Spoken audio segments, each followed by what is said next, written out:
Hello, welcome back. Once again to Infinite Jeff, the project where I, Jeff, read the book Infinite Jest to you one page at a time, one day at a time, and then you know what I do. It's no great mystery. This is page number 292 of this book. Here we go. Screams alone.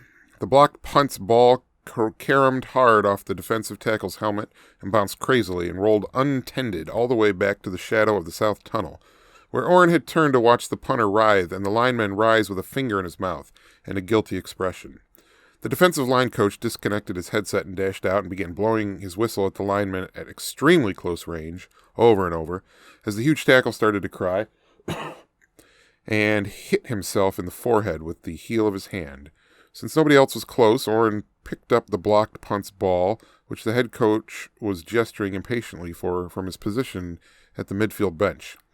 Orrin held the football, which he'd not been very good at during tryouts, holding on to it, feeling its weird oval weight, and looked way upfield at the stretcher bearers and punter and assistants and coach. It was too far to try and throw, and there was just no way Orrin was going to make another solo walk up the sideline and then back off the field again, under the distant green gaze of the twirler who owned his CNS. Orrin, before that seminal moment, had never tried to kick any sort of ball before in his whole life.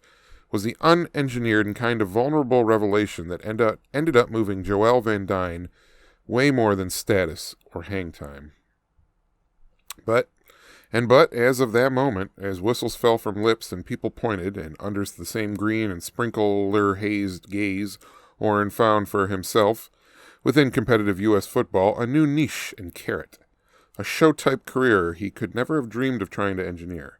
Within days, he was punting 60 yards without a rush, practicing solo on an outside field with the special teams assistant, a dreamy Gaulois smoking man who invoked ideas of sky and flight and called Orrin a Phoebe, which a discreet phone call to his youngest brother revealed not to be the insult Orrin had feared it sounded like. By the second week, O was up to around 65 yards, still without a snap or rush, his rhythm clean and faultless, his concentration on the transaction between 1 foot and one leather egg almost frighteningly total. Nor, by the third week, was he much distracted by the 10 crazed pituitary giants bearing down as he took the snap and stepped forward, the gasps and crunching and meaty splats of interpersonal contact around him, the coolie-type shuffle of the stretcher bearers who came and went after the whistles blew. He'd been taken aside and the empty scrotum crack apologized for, and, it had been explained, complete with blow-ups of rulebook pages, that regulations against direct physical contact with the punter were draconian, enforced by threat of massive yardage and loss of possession. The rifle shot sounds of the ex-punter's now useless legs were 1 in a million sounds, he was assured. The head coach let Orrin overhear him telling the defense that any man misfortunate enough to impact the team's new stellar punt man might just keep on walking after the play.